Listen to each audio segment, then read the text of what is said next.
Eso lo hacen ya los que palpan el hígado todos los días. Ahora, ya los médicos prefieren recurrir a la técnica moderna, hágase una ecografía. Pero ustedes cuando estén en quinto año van a ir a sitios rurales donde no van a poder pedir una radiografía y ahí van a necesitar saber bien las técnicas.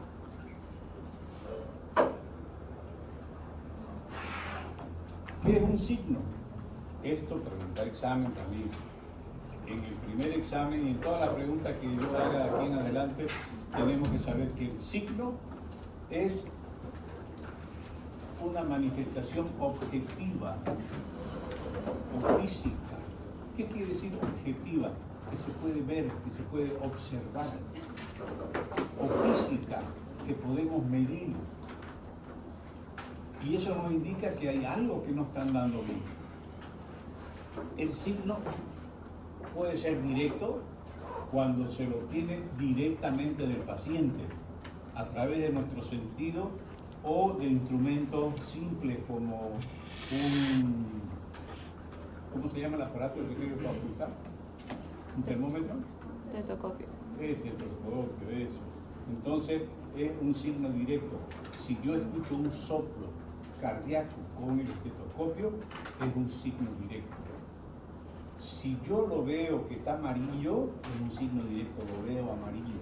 Pero puedo pedir una radiografía para ver una caverna tuberculosa. Es un signo indirecto. Entonces el directo se puede ver a El directo lo observamos directamente. Y el indirecto es a través de un estudio de imagen o de laboratorio. Por ejemplo, para certificar que efectivamente es una ictericia, yo pido que me dosen hemoglobina. No sé si ya habrán visto que hay dos tipos de hemoglobina, una hemoglobina directa, una hemoglobina indirecta. Entonces yo pido hemoglobina total y que me diga cuánto hay de directo y de indirecto. Y ahí ya yo sé que si me dan números altos, sí efectivamente es una ictericia y puedo deducir de dónde viene la ictericia. La gran mayoría de las ictericias las produce una enfermedad hepática, pero también pueden ser enfermedades del riñón, perdón, de la sangre o enfermedades de la vesícula. Hay algo que se llama signo patognomónico. ¿Qué significa la palabra patognomónico? Pato es enfermedad y nomos es nombre.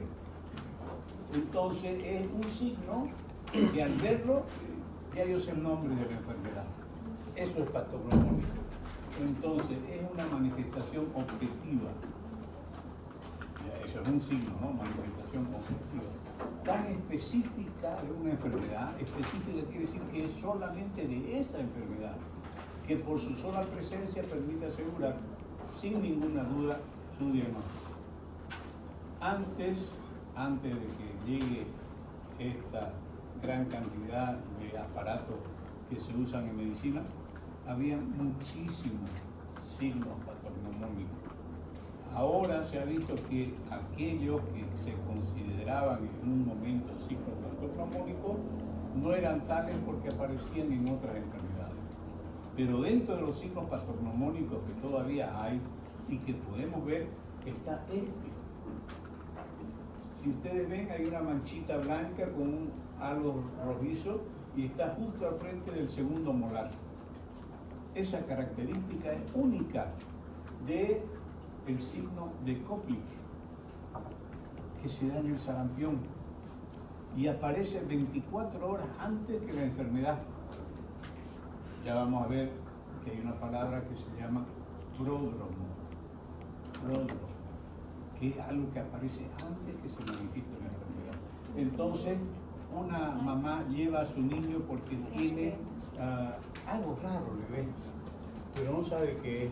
Lo veo raro a mi hijo, no quiere comer, no está jugando, lo noto con la mirada brillante, pero no tiene nada.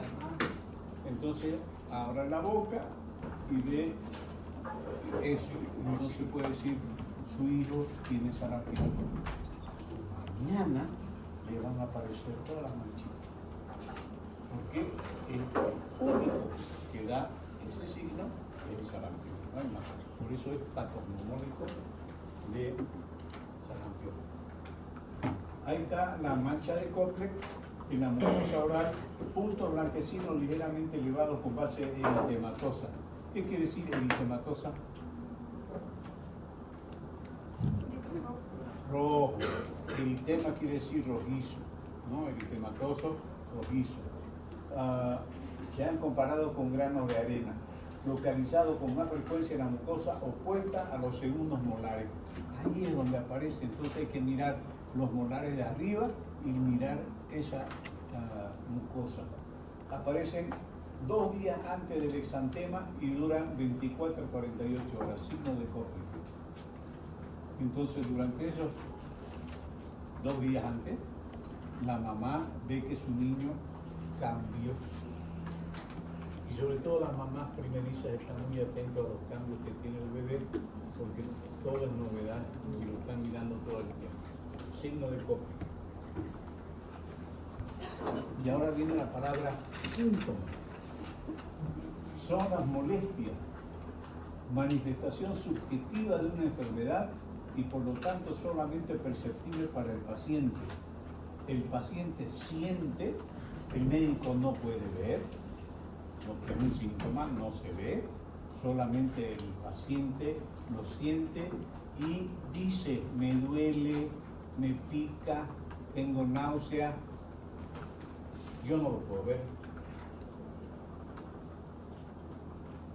Entonces, síntoma es todo lo que el paciente indica como molestia.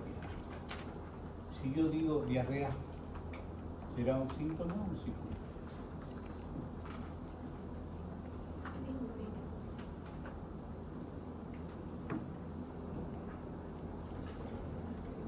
La diarrea la va a referir el paciente. El paciente va a decir, doctor, tengo diarrea. Es un síntoma. La tos, ¿será un signo o un síntoma? Un síntoma.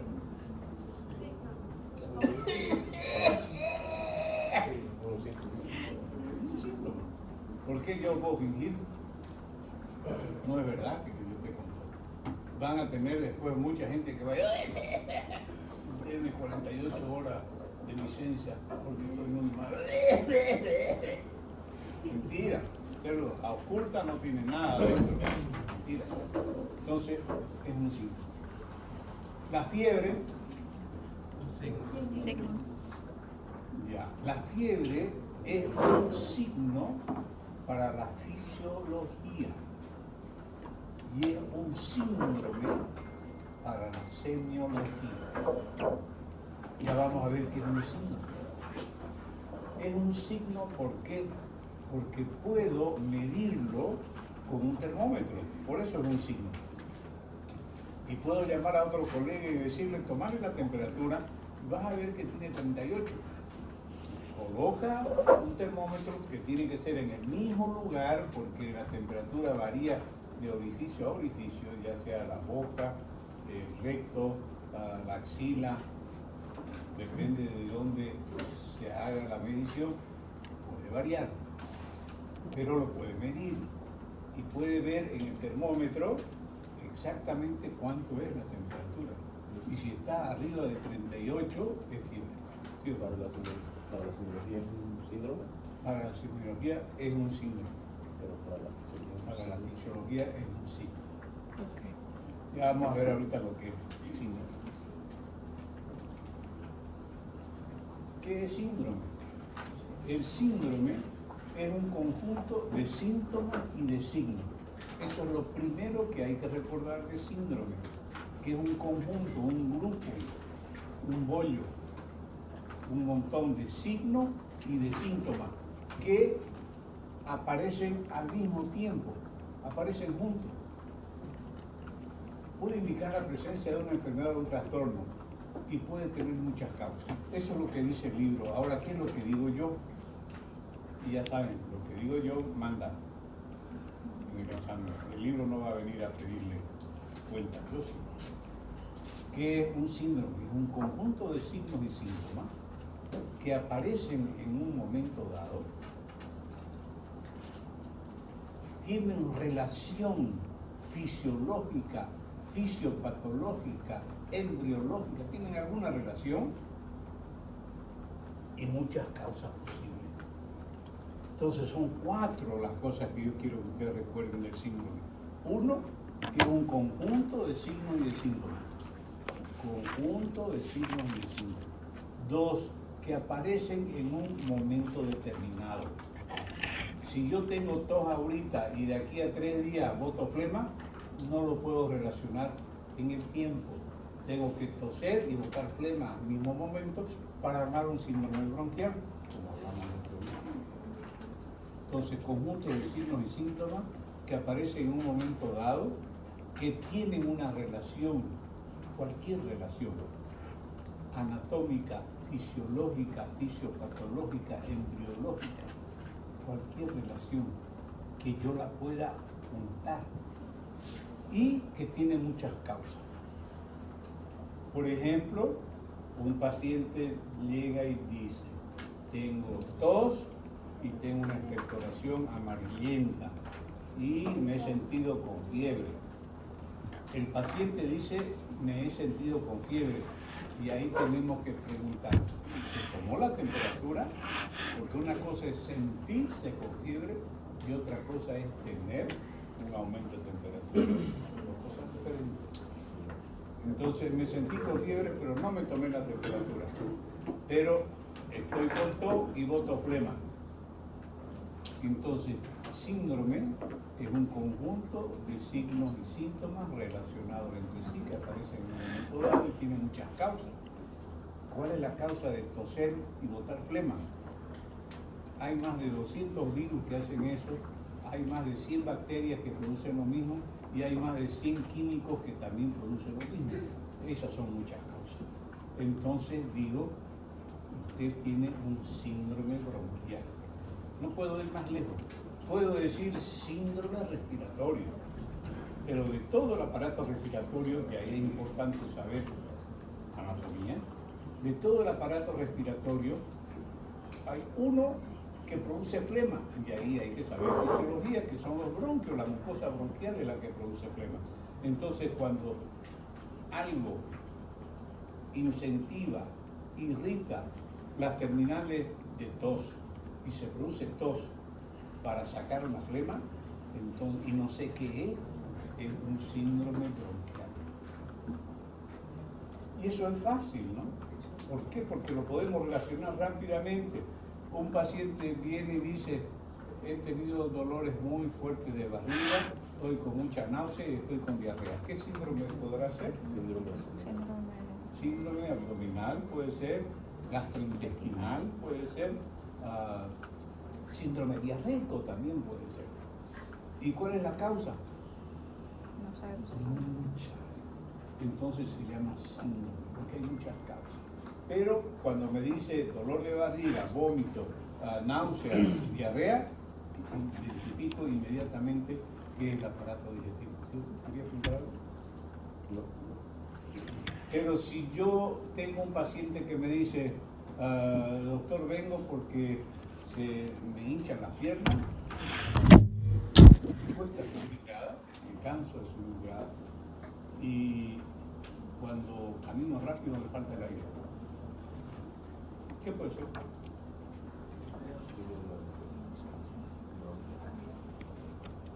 Insuficiencia cardíaca.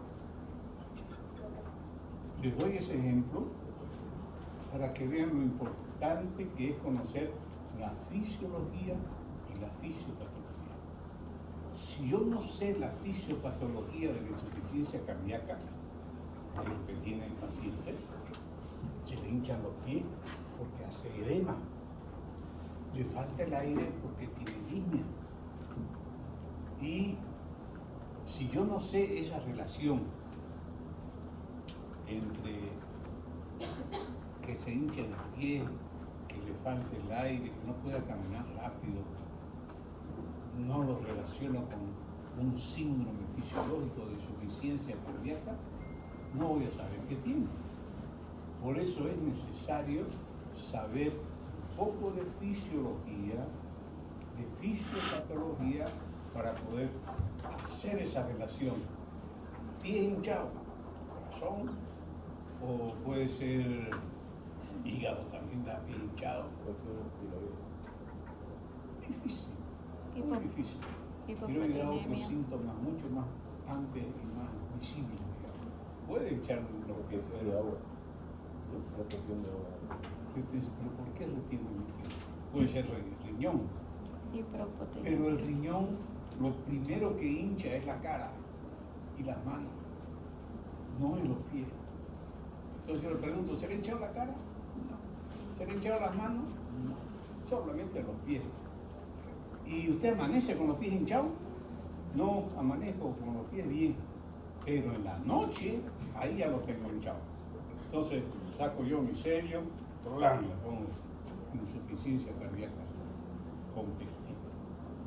¿Por qué? Porque me ha dado los detalles del tipo de edema que es. Entonces, el único que da ese tipo de edema es una insuficiencia cardíaca. Volviendo a síndrome, ya saben 4 cosas, conjunto de signos y síntomas relacionados entre sí que aparecen en un momento dado y que tienen alguna relación y muchas causas posibles. Esa es la respuesta que yo quiero que ustedes vean. Entonces ahí está un síndrome clínico, conjunto de signos y síntomas relacionados entre sí que delimitan un órgano o sistema, como decir la tos con flema, ¿no? Delimita un órgano que es un pulmón con los bronquios, o un sistema respiratorio, o identifica un trastorno fisiopatológico, que eso a veces es un poquito más difícil de identificar si no tenemos los conocimientos suficientes de la fisiopatología para poder agarrarlo como síndrome fisiopatológico, y que puede ser producido por varias patologías. Y aquí algo muy importante, un síndrome deja de ser síndrome cuando se descubre la causa. Cuando se descubre la causa, se llama enfermedad. Ya no se llama síndrome. Por ejemplo, un paciente llega, doctor, tengo fiebre, tengo sudoración nocturna, tengo tos y boto flema, a veces con poquito de sangre. Agarro la flema, pido un laboratorio de investigación de bacilo de Koch, bacilo de tuberculosis, y me llega. Antes hice un diagnóstico de síndrome febril, porque lo único que tiene ahí es fiebre, sudoración nocturna, fiebre.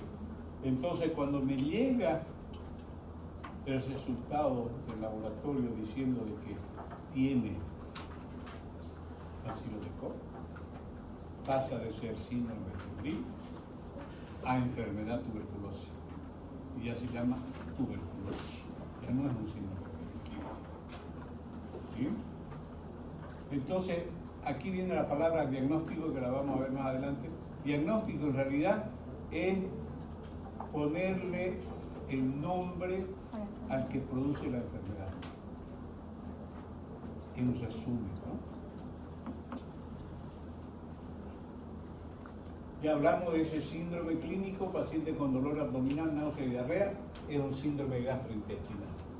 Paciente con tos, expectoración mucosa, fiebre, es un síndrome bronquial.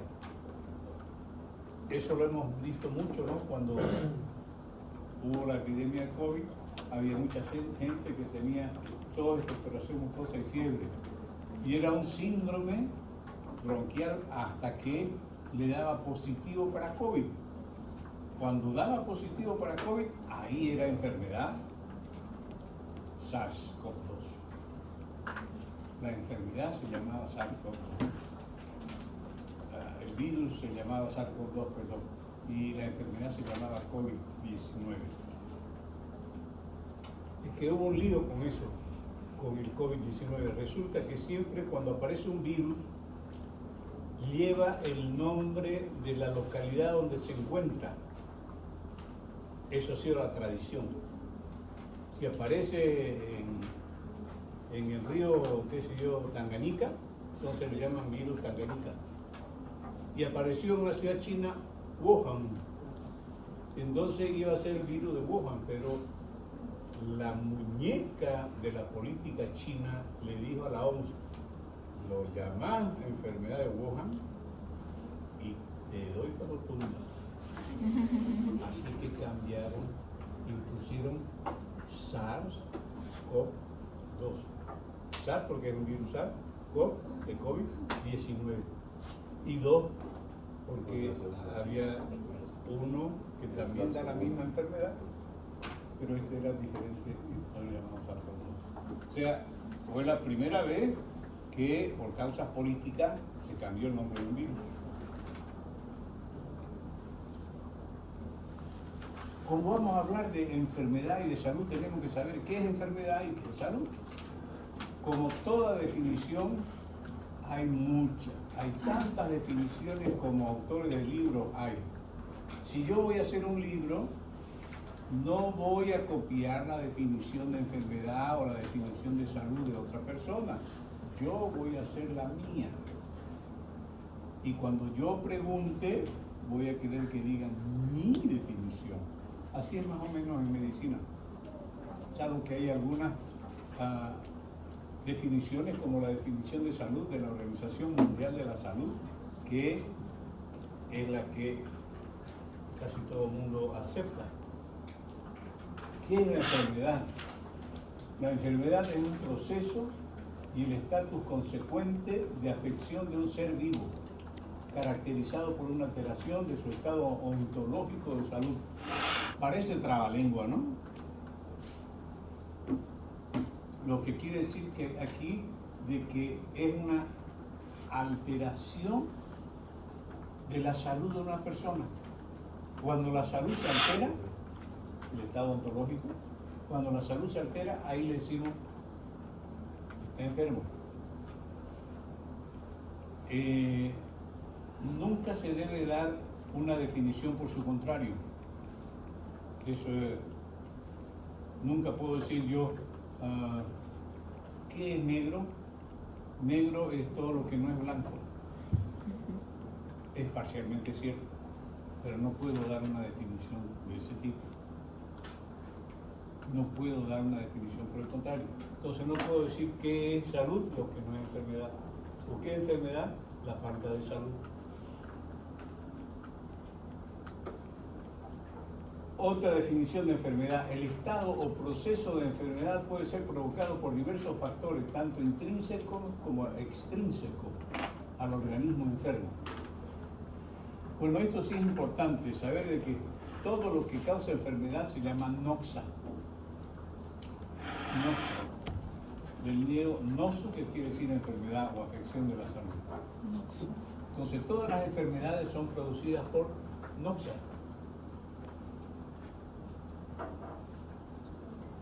La salud y la enfermedad son parte integral de la vida, del proceso biológico y de las interacciones medioambientales y sociales. Siempre va junto vida, salud, enfermedad. Generalmente se entiende la enfermedad como una entidad opuesta a la salud, pero eso no se acepta porque no se puede definir algo por su opuesto, cuyo efecto negativo es consecuencia de una alteración o desarmonización de un sistema a cualquier nivel. Eso ya se acerca más a la definición que se quiere dar de enfermedad. Consecuencia de alteración de un sistema a cualquier nivel. Ahora, ¿quién produce la alteración de ese sistema a cualquier nivel? Para redondearlo decimos una noxa. Una noxa. Entonces estamos generalizando.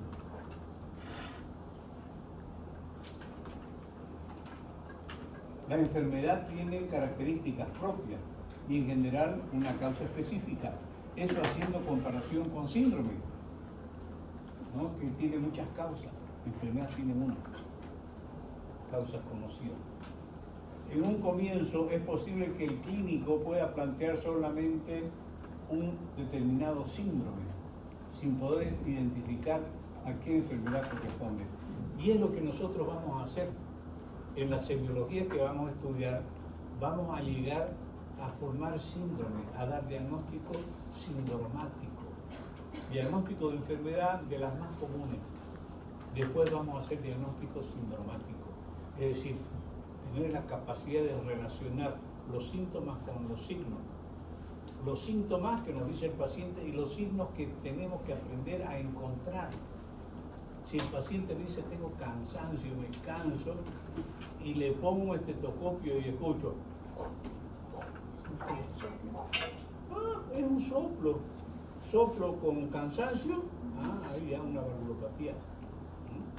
Entonces, primero digo un síndrome, después, si identifico qué es, puede ser una enfermedad. Posteriormente, sobre la base de exámenes o la evolución clínica, podrá pasar del diagnóstico de síndrome al de enfermedad propiamente dicha, ¿no? Muchas veces sucede así, de que hacemos diagnóstico retrospectivo, y lo hemos hecho durante la pandemia. Alguien estuvo mal y ya está bien, seguro que fue COVID. ¿Por qué seguro? Porque tenía toda lo de COVID. ¿Y por qué no sabes si fue COVID? Porque no se hizo el análisis para ver si era COVID. No tenía que dar positivo para saber si era COVID.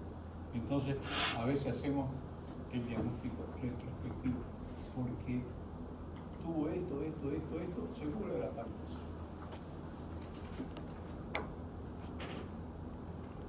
Una fiebre tifoidea, una influenza o una endocarditis infecciosa pueden presentarse como un síndrome febril. Y fíjense, son cosas totalmente diferentes. Una fiebre tifoidea, una bacteria; una influenza, un virus; una endocarditis infecciosa, alguna malformación a nivel de válvulas producidas por una bacteria. Todas pueden presentarse con síndrome febril. Pero ¿cuándo va a dejar de ser un síndrome febril? Cuando pase a llamarse enfermedad, porque descubrí quién es el causante. Una meningitis bacteriana o una hemorragia subaracnoidea puede manifestarse como un síndrome meningio. Pero ¿cuándo voy a dar el diagnóstico? Cuando encuentre la causa. Indudablemente es necesario aprender aspectos específicos de cada enfermedad que permitan diferenciarnos. Y para eso tenemos que aprender a hacer un diagnóstico diferencial. Como le decía hace rato, un edema, una hinchazón. Yo le pregunto, ¿usted se hincha en la mañana o en la noche? ¿Usted se hincha primero de la cara, de las manos o de los pies? ¿Usted se hincha primero de la barriga? Entonces, para eso tengo que saber edema, fisiología, fisiopatología del edema, para poder hacer diagnóstico diferencial. Y saber de que el corazón empieza su edema en los pies, el riñón empieza el edema en las manos, el hígado empieza el edema en el abdomen.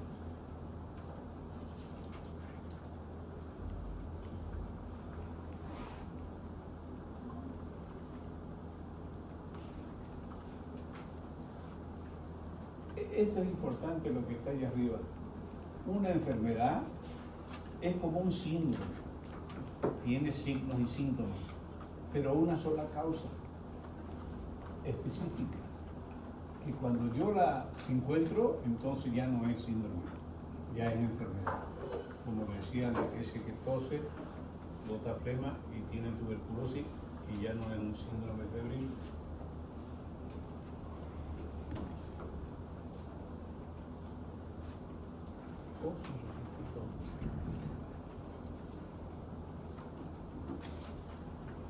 ¿Cuál es el objetivo de la semiología? El objetivo de la semiología es conocer las manifestaciones de la enfermedad. Y eso lo hacemos a través de la investigación de los síntomas. ¿Y cómo investigamos los síntomas?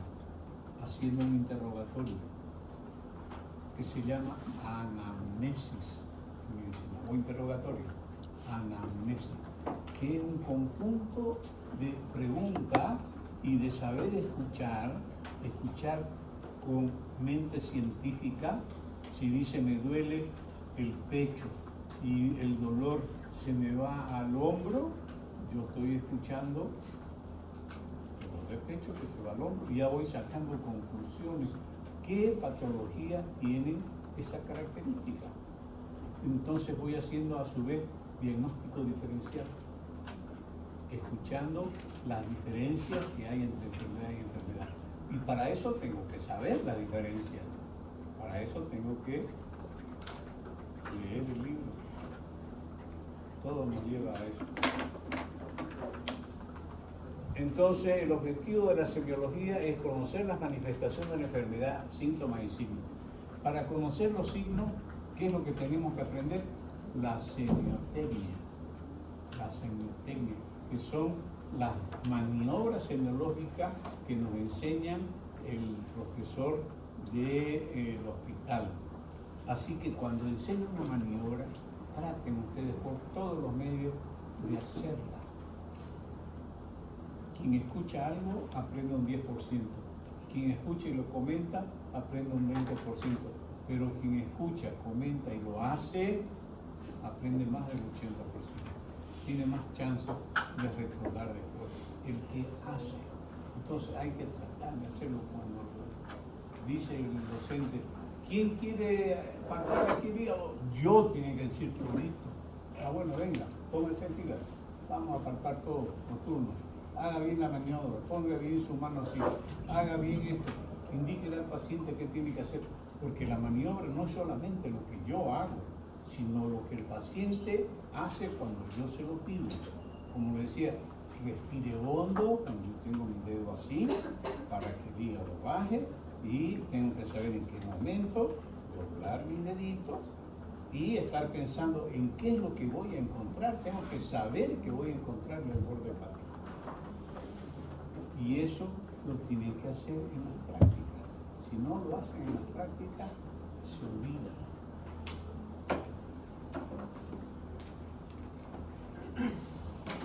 Ya dije que era un diagnóstico, ¿no? En la versión corta. Diagnóstico es ponerle nombre a la enfermedad, conocer su etiología, saber quién la está produciendo. Eso es hacer un diagnóstico clínico, porque hay, como dice aquí, distintos grados de precisión en el diagnóstico. Como síndrome, por ejemplo, paciente con un síndrome de insuficiencia cardíaca. Ya dijimos, el síndrome de insuficiencia cardíaca se caracteriza por presentar edema perio, así se llama, edema de los pies, vespertino, porque aparece al final de la tarde, cansancio, y con todo eso puedo decir tiene un síndrome de insuficiencia cardíaca. Síndrome, porque a eso llegan todas las enfermedades del corazón, llegan a eso que estoy diciendo, que se le hinchen los pies, a veces hasta con asitis, agua en líquido en el abdomen. Pero yo puedo, con un aparato especial, una ecografía del corazón, ver que en realidad lo que tiene es una insuficiencia de la válvula mitral. Entonces ya tengo un diagnóstico. Insuficiencia de la válvula mitral es la causante del síndrome de insuficiencia cardíaca. La válvula mitral, ¿se acuerdan cuál es la válvula mitral? Es la que separa la aurícula izquierda del ventrículo izquierdo y es la válvula, la segunda válvula que más se enferma. La válvula aorta es la válvula que más se enferma y le sigue la válvula mitral. La válvula mitral soporta grandes presiones. Cuando se contrae el corazón para expulsar la sangre, abre la válvula aórtica, sale la sangre por ahí, pero la válvula mitral tiene que estar sosteniendo hasta 120, 130, 140 milímetros de presión sin irse. Por eso es que se daña con bastante frecuencia. Y aquí entonces está dejando pasar sangre corriente hacia atrás. Eso produce un soplo intenso, largo. Y escuchamos, hay todo lo demás, hinchazón de pie y todo lo demás, entonces digo, la insuficiencia cardíaca es debido a una insuficiencia en la válvula mitral. Y puedo hacer un diagnóstico etiológico. ¿Por qué la válvula mitral se ha hecho insuficiente? Porque hay una endocarditis bacteriana. ¿Puedo yo, por medio, comprobar que es el Streptococcus viridans el que está atacando los bordes de la válvula y los está deformando y los está destruyendo? No sé si saben ustedes que algunas personas que tuvieron reumatismo en chicos le ponen penicilina cada cierto tiempo o le ponen penicilina cada vez que van a tener algún trabajo a nivel dental, porque aquí en los dientes tenemos nosotros esta bacteria, Streptococcus viridans, y si me sacan a mí la muela, rompen un montón de vasos sanguíneos y por ahí puede meterse el Streptococcus viridans. ¿Y a dónde va a ir? A la válvula mitral se va a ir. Y allá va a empezar a carcomerla y va a ser una insuficiencia mitral. Entonces, el diagnóstico como síndrome, como diagnóstico anatómico, la causa anatómica, y como diagnóstico etiológico, el causante, el estreptococo. El diagnóstico puede quedar planteado con seguridad o el clínico lo postula sobre la base de la forma de presentación de la enfermedad y las probabilidades que tienen que presentarse. Ahora, muchos de los diagnósticos también se basan sobre las estadísticas. Ahorita, por ejemplo, que está volviendo otra vez COVID, pero hay influenza. Entonces viene alguien con un síndrome gripal y yo digo, ¿qué será? ¿Está dando COVID? ¿Está dando influenza? ¿De qué barrio viene usted? De tal barrio y voy a tal colegio. Y resulta que niños de ese colegio han venido ya varios y se les ha hecho análisis de virus y da que son COVID positivos. Entonces, si es un niño que viene de allá, por estadísticas, por probabilidades, lo más seguro es que también sea COVID. Entonces, así yo también puedo hacer un diagnóstico, pero puedo equivocarme. De repente es influenza, porque los dos son virus muy parecidos y causan síntomas muy parecidos.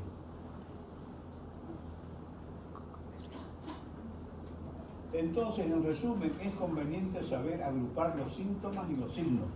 ¿Para qué? En torno a un síndrome, tenemos que saber síntomas, lo que nos dice el paciente, poderlo catalogar bien, poder investigar bien un síntoma y también poder recolectar el signo, saber las maniobras que necesito para poder detectar el signo, ver si el hígado está grande, escuchar un soplo y saber que ese soplo es de la insuficiencia de la válvula mitral y no de otra válvula. Entonces, y después juntarlo, los síntomas y los signos, que se relacionen entre sí y que yo pueda formar algo fisiológico, fisiopatológico, anatómico, embriológico, lo que sea, para formar mi síndrome. Entonces, es conveniente saber agrupar los síntomas y signos en torno a síndrome o enfermedades que pueden presentarse con esas manifestaciones. De esta forma, uno se acerca al diagnóstico. Dicen los que saben que cuando uno no da el diagnóstico